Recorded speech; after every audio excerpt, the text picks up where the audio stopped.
We have a very extraordinary man, as he was introduced briefly.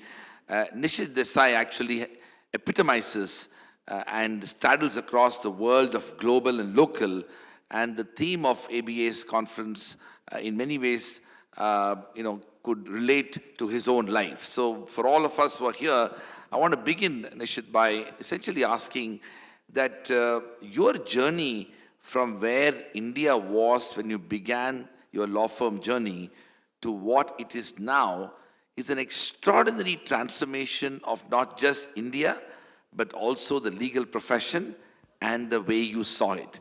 Why don't you begin by reflecting upon the journey, and then we'll have this conversation. First of all, thank you so much. I think, luckily, I'm replacing the minister, okay, without ever getting into election. And, but at the same time, we all have played role in formulating policies, the framework of law, and stuff like that, right? Nishith, can you raise your mic? Oh, I'm sorry. I'm usually a soft-spoken person. And, but just to tell you, what I've seen, this is my 50th year in the profession. It was exactly 1973. You should doubly clap. I hope I don't look 50. Thank you. It's been a wonderful journey.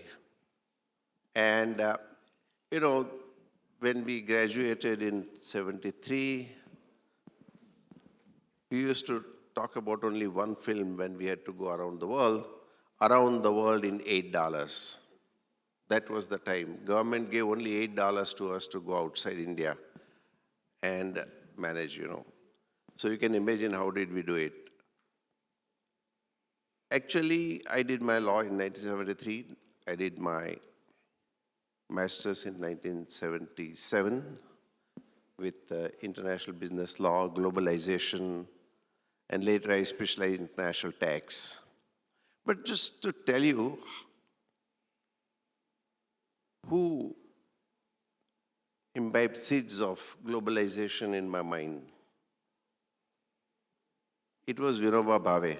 I don't know how many of you have heard of him, right? He was a saintly politician and one of the very fascinating character about whom we don't talk much.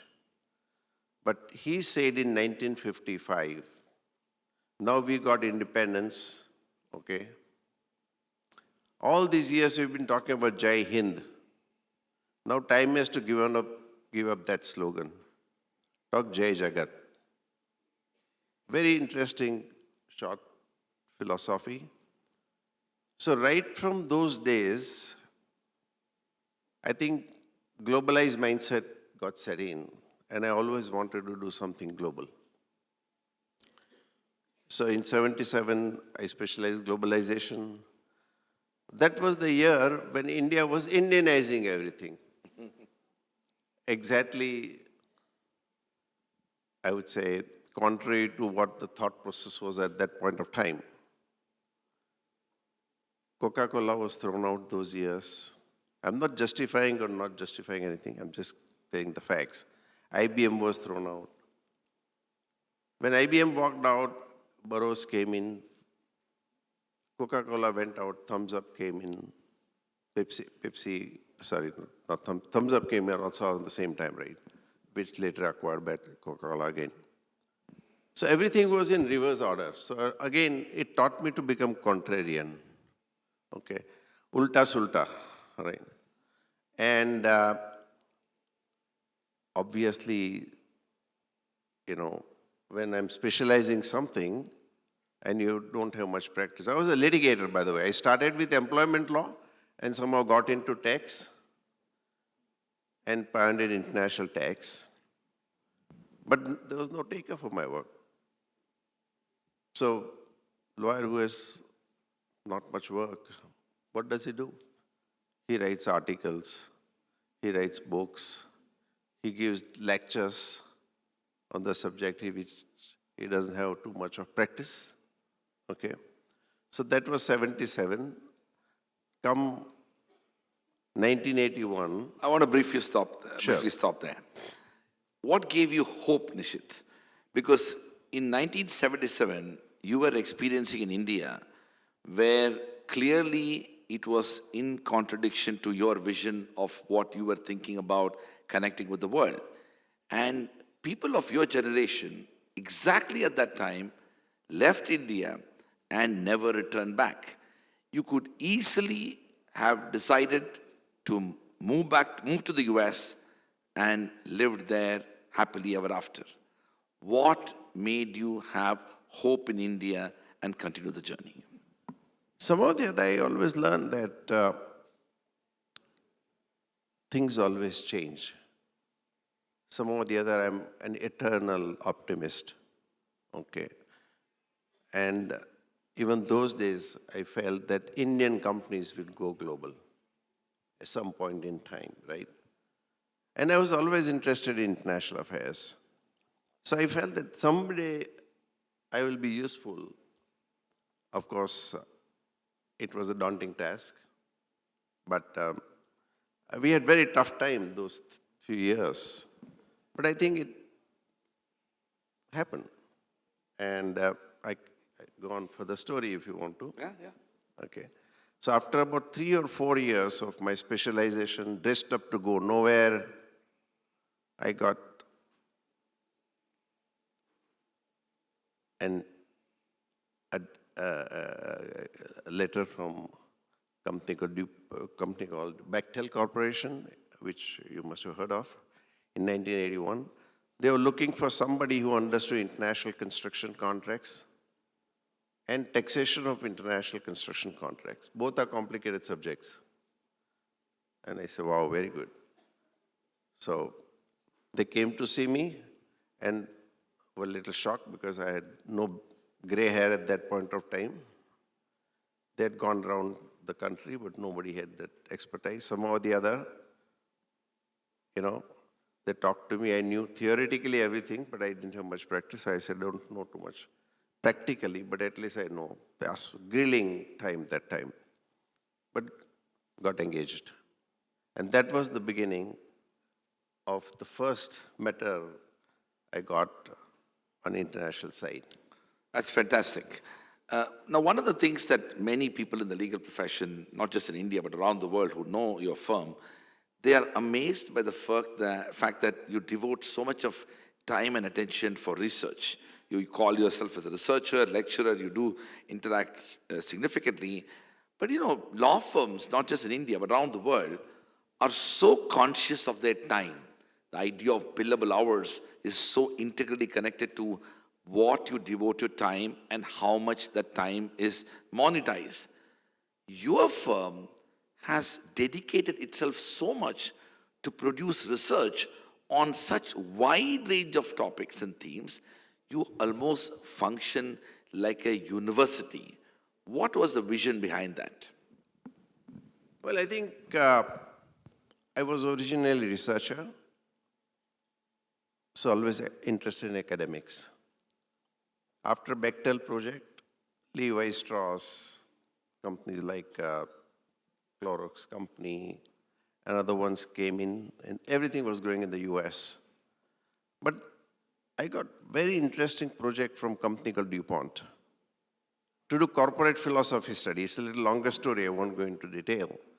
But I had to study different philosophies adopted by different multinationals and their expansions around the world. Because philosophy is very critical to every corporation. You see, every annual report, chairman would always talk about philosophy in the first paragraph.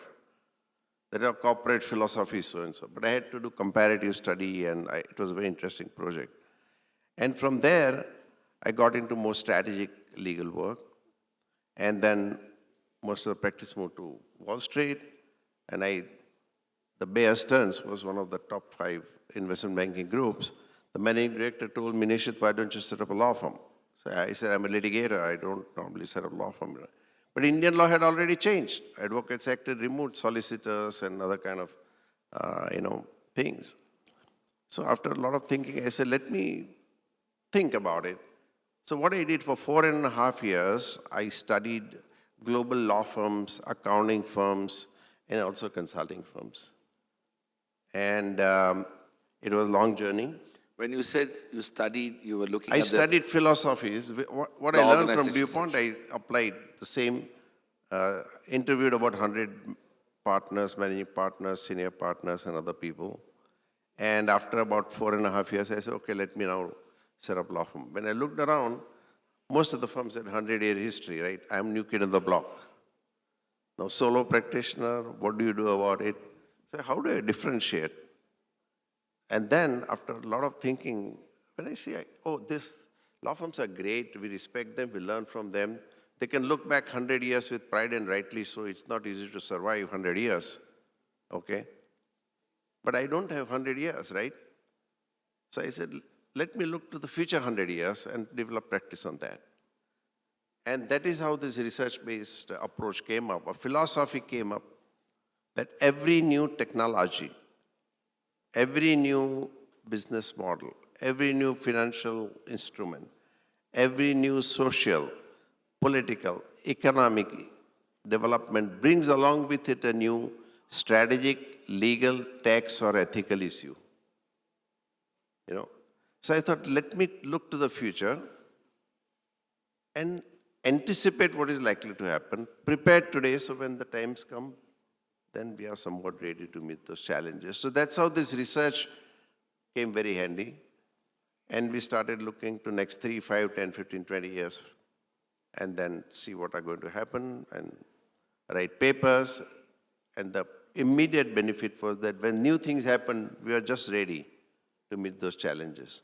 Today, almost, I would say 35 to 40% of a firm's time is spent on research, academics, thought leadership. So we are a purpose-driven firm. So we have 3-dimensional purpose. It's not unidimensional. First is, of course, to do complex work, which all of you also do very well. Second purpose is to foster the next generation of socially conscious lawyers. And third purpose is to shape the future of law. So 2/3 of the purpose is non-financial, okay? And that is what, we believe in, and I think money is important, but I think there are other things as well. So we are in the profession of law, we strongly believe that, not in the business of law. So phenomenal. we are absolutely right. Well, as you may be aware, a Harvard political philosopher by name Michael Sandel wrote a beautiful book, which I'm sure you've read, What Money Can't Buy, The Moral Limits of Markets. And clearly you have established an institution which reflects that. Let me shift gears, since we are, of course, having this American Bar Association conference. And one of the things that we have noticed, and some of us who have studied and worked in the US, we have noticed is that they have built institutions, including corporations, companies, law firms, for a very long time. They've sustained and have outlasted the founders themselves. And the Indian imagination for companies and corporations remain a very strong focus on the founders themselves and how the next generation may take over that as well. My question to you is that, how do you look at the future of the Indian law firm ecosystem when you see the next generation of lawyers, some of them may be from the family, some of them from outside the family, when they begin to take over the mantles of leadership? Excellent question. The way in which I look at is that succession is all about value system. It's not about formal succession plans. Like Tata's is the best example, right? That right formal succession, if things don't match, I'm not saying value was bad or good, but I think they're different. Yeah. So responsibility is on the current law firms to inculcate value system. We have to really inculcate a mindset that we are in the profession of law, not in the business of law. We are in the service for the humanity, for the society, and for all the people around us. We just cannot be so blinded only commercially. So I think that's what is very important. Second thing, I have been talking to Lalit Basin sometime. I think our legal profession has so much of talent, it can go global. all that we have not done it to brand it and to put systems and processes like NASCOM or software industry. Anyone goes from India, he is considered to be expert, right? Our legal profession can build a brand globally that any lawyer going from India will not only be competent, but he will have a good value system.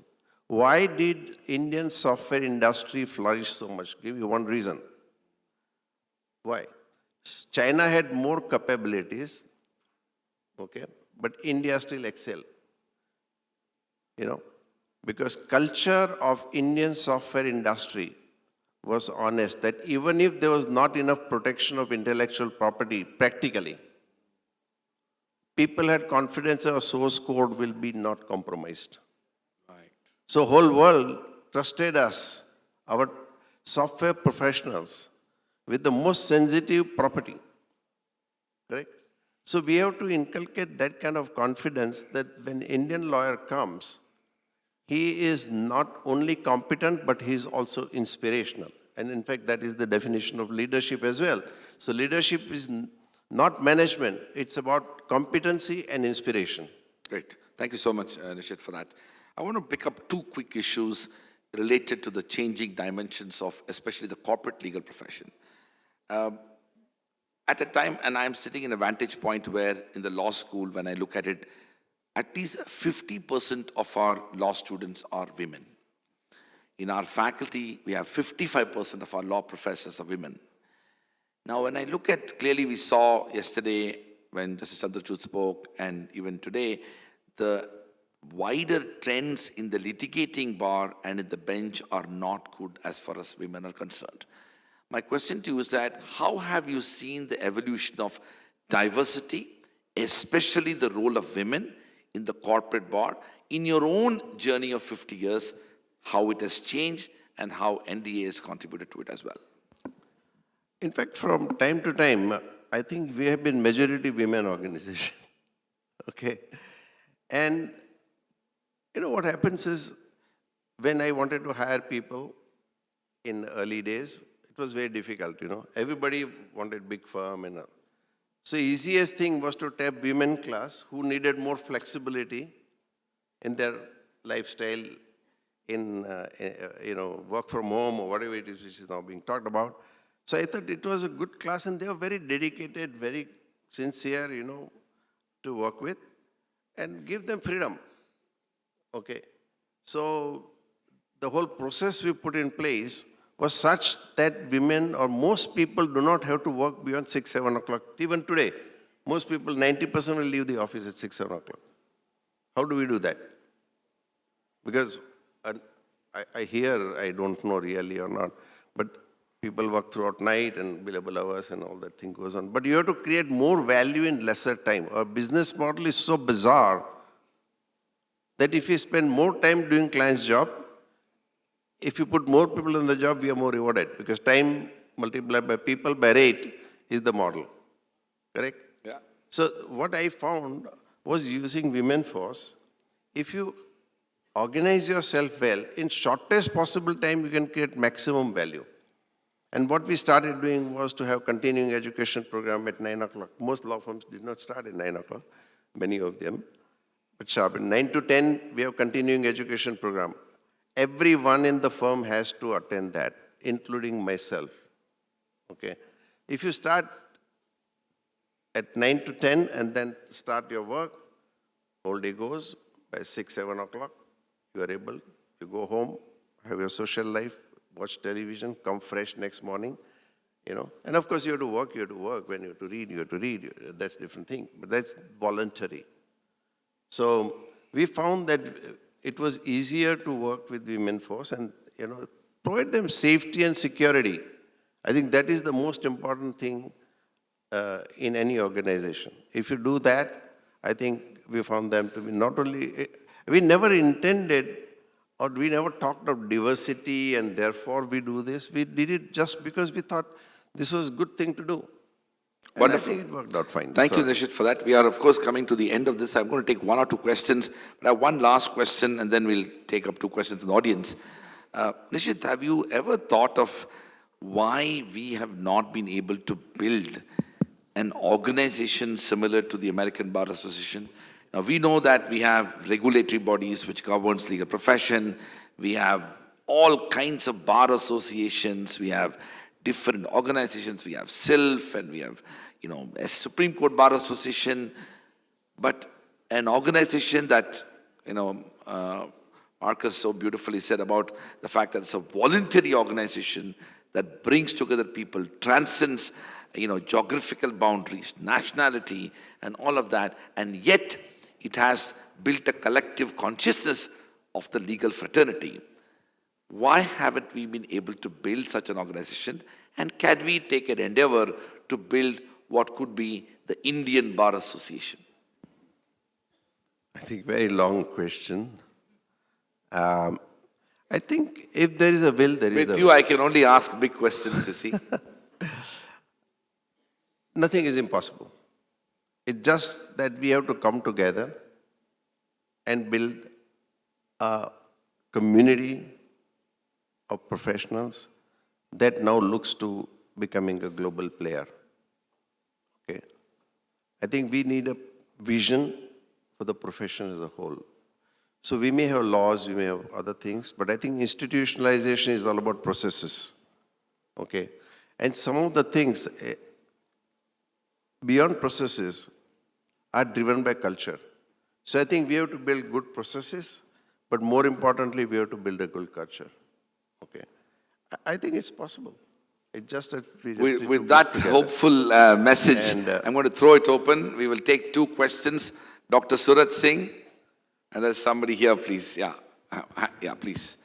We have a hard stop at 5:30, so we would like to... First of all, congratulations for having such a inspiring conversation. Nishith, I'm wondering, when you reflect upon your life as a lawyer, as a litigator, as a founder of so many things, what are your fulfillments and what are your regrets? What am Will I? you What like are your to be, fulfillments and what are your regrets? yeah, would you like to be lawyer again in your next birth? Network? Would you like to be a lawyer in your next birth? Well, I think when you do something and you enjoy doing it, you want to do it again. And we anyway believe in reincarnation. So we'll have next life and next life, right? So aspire for things. All that I personally think that if it's next life, I hope our profession would have already matured. Okay, just like most of the CEOs from India, these days you see a lot of them. I think why can't that happen with us? That's my constant question. So we, as you know, we set up office in Silicon Valley, New York, Munich, okay, Singapore. I said, if foreign firms cannot come, we go there. Now, what stops you? Right? And again, I'm not being judgmental here. I'm not making any political statement. But I'm just saying that there are opportunities globally. We have to come out of our shallow waters and just tap the world. And in the process, what would happen? Our standards will change automatically because you see things around better. Okay? So not everything that is good, bad, or ugly you bring to India, but I think choose. I had an occasion to study over 100 organizations. I learned so much. I became an ardent student of organizational behavior. And I've written papers, some of you might have written on that, on organizational behavior as a competitive advantage. Let me tell you one thing. There are 3 ways to compete. Price, product or innovation. If you don't have either of the 2, your behavior itself is a competitive advantage. Organizational behavior, ethical behavior. We took companies like Infosys Public and I studied that from organizational behavior perspective. What I found, what was in Infosys? Okay, it's a simple service company. It is not an innovative company. Okay, it is, pricing is not something like Louis Vuitton or something like that, right? Or cheap. What they really sold to NASDAQ was their organizational behavior, that we are ethical, we are good people to do business with. Infosys was priced higher than Indian price at that point of time. So they got better pricing abroad, right? Pricing was only a reflection of a value system. So I'm suggesting that I think let us build value-based profession. Fantastic A lot of thoughts. practices that we have here, perhaps we need to get rid of them. A lot of practices we need to learn. And a lot of value system that we have, we leverage on that. Thank you so much. Pricing is a reflection of values. Yeah, over to you, please. Yeah, there's a mic there, please. So my question was that with the Can you quickly introduce yourself? Yeah, I'm Ishita. I'm a first-year law student at Jindal Global Law School. So my question was that with the increasing conversations around diversity and inclusion, we usually talk about gender, religion, caste, etc. But are there conversations happening around people with disabilities? Because the profession is kind of exclusionary for them at this point of time. And even the infrastructure of the courts and even of universities, although our university has been increasingly more accessible for them. But are there conversations happening, and is there any way to kind of include them more? Great. Thank you so much for that. I'll get one more. There was a hand. Oh, gosh. We'll just take one more. Let it go, na. It's evening. What? Okay, all right. Delhi, why worry about time? Good evening, Professor Raj Kumar. You are a batchmate of mine in CLC. And Mr. Desai, I was quite impressed. One thing, I have a query actually, whether on your both hands you are wearing one Indian watch or a US watch. I used to read that you used two watches on both of your hands, so one US and Indian.